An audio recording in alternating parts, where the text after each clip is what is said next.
প্রথমে কড়াতে তেল দিয়ে তাতে একটু নুন আর সামান্য হলুদ গুঁড়ো দিয়ে ডিমগুলো ভালোভাবে ভেজে নেব।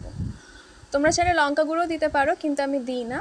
তো ডিমগুলোকে ভালো করে ভেজে ভাজা হয়ে গেলে একটা পাত্রে ডিমগুলো তুলে নেব। তারপর তেলেতে শুকনো লঙ্কা, গোটা গরম মশলা আর পেঁয়াজ কুচি দিয়ে সামান্য লবণ দিয়ে পেঁয়াজটাকে ভালোভাবে ভাজবো। তারপর তার সাথে 1 চামচ আদা রসুন বাটা দেব। তারপর আস্তে আস্তে এবার টমেটো কুচি, তারপরে কাঁচা মরিচ দিয়ে ভালোভাবে নাড়তে থাকবো।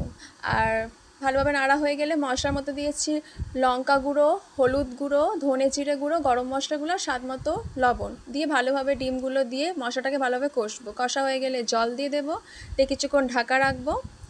তারপরে রান্নাটা ভালোভাবে কুকড হয়ে গেলে তারপরে ঢাকনাটা খুলে ওতে একটু আমি দিয়েছি, আমার ধনেপাতা ছিল না তাই আমি একটু কস্তুরি মেথি দিয়েছি, দিয়ে আমি রান্নাটা নামিয়ে ফেলবো।